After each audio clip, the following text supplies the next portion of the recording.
Hey everybody, it's Jim here, and today I'm going to be answering a question that I get asked quite frequently, and that is, why do I buy and make videos about cheaper knockoff guitars like the Harley Bentons when I can afford the real deal like this Fender Custom Shop Jag? And I just want to be clear, all of these opinions are just that. They're my opinions based on what I like about guitars, where I see value, and most importantly, my personal experiences with this brand and with other brands. Some people, they've had terrible experiences. I've seen some guitars from Harley Benton that people have posted pictures on the internet from, and I'm like, Jesus Christ, that's terrible. And also, I've seen guitars from high-end Gibsons that are over $4,000 new, where I've said the same thing. So, with that in mind, I'd like to continue onwards and try as best as I can to get to the point.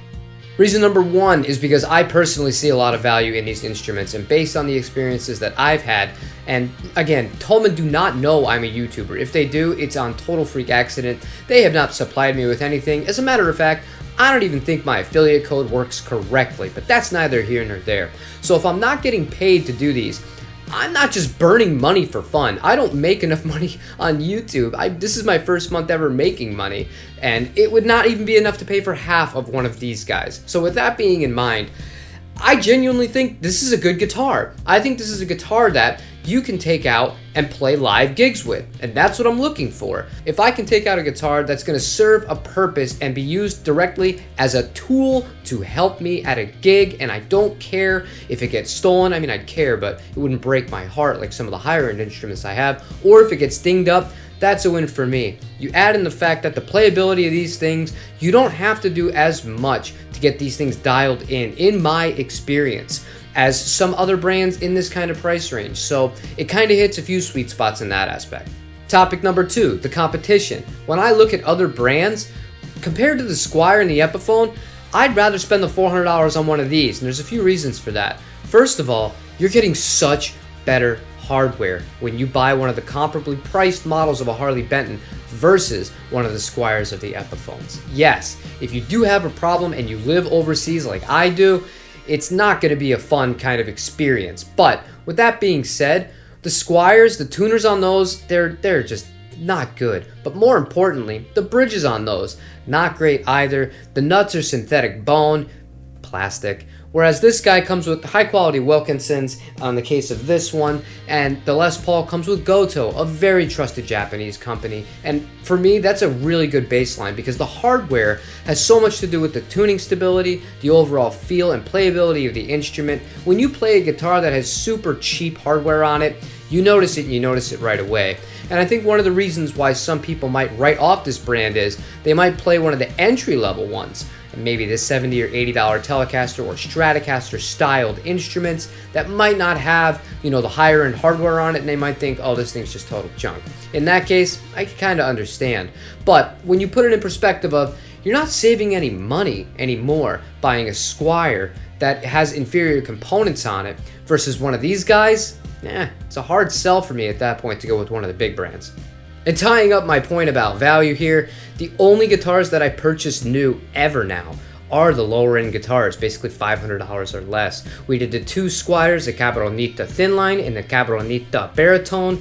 Those were bought basically B-stock, so technically new. And then these Harley Bentons, one of them I got as a B-stock, the other two I bought just straight off the line. All of the guitars that you've seen behind me, they're just straight up used. I didn't pay full price for any of those. I'm not a big believer in doing that. I'm a big believer in trying to get the most out of my dollar. And what should be the most obvious but the final reason why I talk about and I buy these guitars is because I genuinely like them.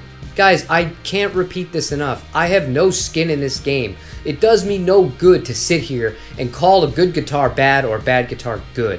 When we had that Grodin, that was the biggest piece of shit that I've ever gotten as far as a new guitar goes.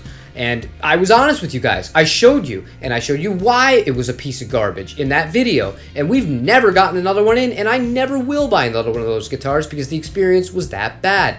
Does that mean all of those guitars are that bad? No. Some people have made comments saying that they're great guitars. However, in my experience, going back to the Harley Bentons, I have not had problems that a lot of people claim to have had, and some people definitely have had because I've seen the pictures.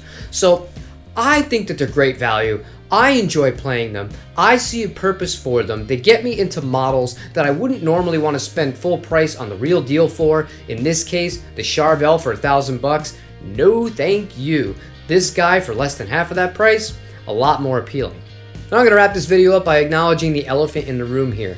I understand that a lot of people have a lot of bitterness and resentment towards YouTubers. I was just on the gear page this morning and there was a 14-page thread ranting about one of the big ones. Not going to mention it, but kind of, yeah, it goes into degeneracy for a little bit there. However, I can understand some of it.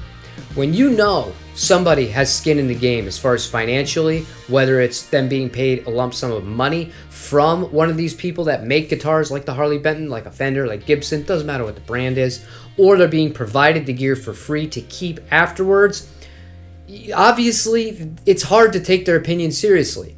And it just is. I totally buy into that. And that's part of the reason I wanted to start making a YouTube, because I was sick of seeing that crap too. But when you have somebody that is clearly not doing that, and somebody who is just buying these things out of their own pocket, and I'm in a unique situation here because I do take the profits of guitars that I make profit on when I resell them to kind of fund these little ones so I can do these unboxing and demos and give you guys my thoughts on them. You have to take it at face value. I can't force you to, but it really is just how I feel about it. And my point here is, even if you disagree and you think these guitars are junk, or you think Squiers are junk, or you think Epiphones are junk, or you think everybody should only be playing Fender Custom Shops, Core PRSs, or Gibson Customs, let other people have their own opinion. You don't have to go out of their way to shit on them for it.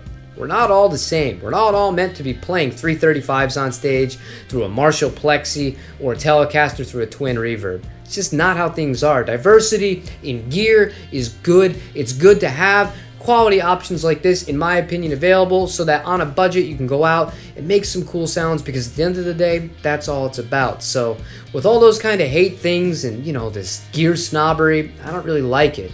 I'm allowed to love the custom shop Fender just as much as I'm allowed to like this. But don't get it twisted. I even mentioned this in the SC550 demo. When I was raving about that guitar, I made it a point to say, I got the Gibson Gold Top Memphis semi-hollow body about a day before that. And did I say it was as good as that? Hell no! Gibson's a much better guitar than that guitar was, but that didn't mean that I didn't appreciate and really enjoy the SC552 as well. So I hope that answered your question as to why I purchased Harley Benton guitars. I will see you tomorrow for another upload. Hope you enjoy the rest of this Halloween. I know this isn't a spooky related video. It's just, I've gotten this question so many times. I said, you know what, screw it. I'm going to set up the camera. I'm going to get it out of the way. I know I'm going to get it more in the future, but at least I can link them this video after. Leave a like if you enjoyed the content on this channel. Leave me a comment. Let me know your thoughts. I always love hearing from you guys down below. Don't forget to join a Discord. I will talk to you in real time there as well. Other than that, I will see you tomorrow for the Audiomo podcast episode 8. Have a good day, everybody.